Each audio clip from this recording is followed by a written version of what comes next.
Anies dinilai menabrak peraturan daerah atau Perda nomor 1 tahun 2014. Kampung Akuarium yang berada di Penjaringan, Jakarta Utara dulunya merupakan pemukiman kumuh yang diupayakan untuk ditertibkan oleh Pemprov DKI.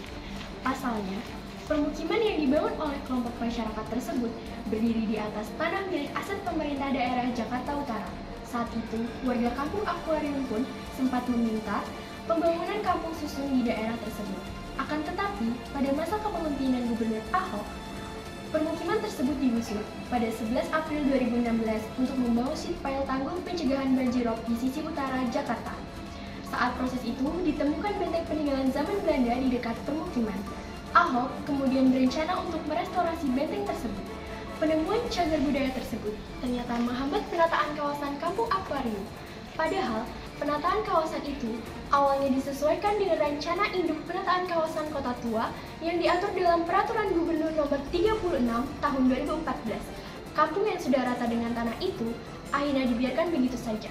Sejumlah warga pun memilih bertahan di atas puing-puing bangunan, lalu kembali membangun tenda-tenda di sana. Lalu, bagaimanakah proses tahapan penyusunan RDTR? Mari kita simak penjelasannya dari salah satu anggota tim penyusun RDTR DKI Jakarta berikut ini.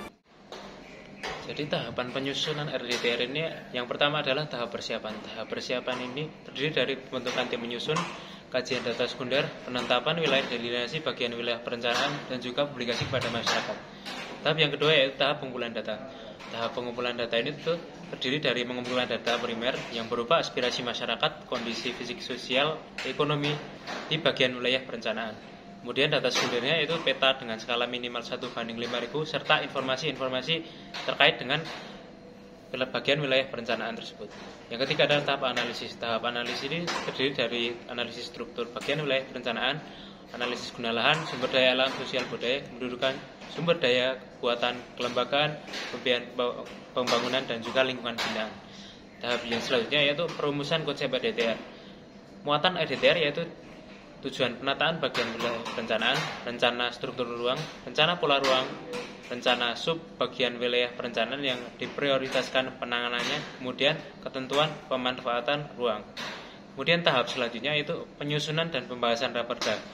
Tahap ini terdiri dari penyusunan naskah akademik tentang RDTR, penyusunan raperda tentang RDTR, dan juga pembahasan raperda RDTR. Sejak pergantian gubernur dari Gubernur Ahok ke Gubernur Anies, Pemprov DKI dan warga Kampung Akuarium sepakat membangun shelter di lahan bekas gusuran. Sementara itu, terkait dengan cagar budaya, Pemprov DKI akan membuat galeri cagar budaya di Kampung Akuarium.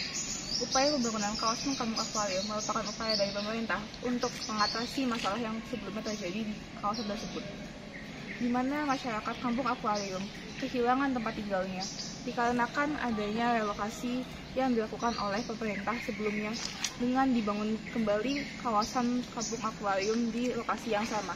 Akan tetapi, upaya tersebut dinilai kurang tepat atau tidak sesuai dengan RDTR DKI Jakarta karena berada di zona merah, tanah negara, dan merupakan kawasan cagar budaya. Semestinya Gubernur Anies bersabar untuk meresmikan kampung tersebut, karena saat ini revisi Perda RDTR DKI Jakarta sedang berjalan. Beberapa tahapan revisi RDTR, yaitu yang pertama, tahap persiapan, melaksanakan peninjauan kembali RDTR dan PZ yang dilakukan oleh DC KTR dan Pertanahan DKI Jakarta yang menghasilkan bahwa Peraturan Daerah Nomor 1 Tahun 2014 harus direvisi. Yang kedua, tahap pengumpulan informasi dengan cara pengkajian, evaluasi, dan penilaian terhadap pemanfaatan ruang.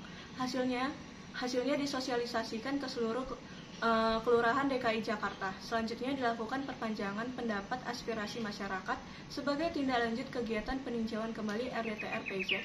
Yang ketiga, tahap pengolahan data dan analisis. Dalam revisi RDTR juga mempertimbangkan Undang-Undang Nomor 11 Tahun 2020 tentang Cipta Kerja bahwa RDTR dalam bentuk perkada atau peraturan gubernur.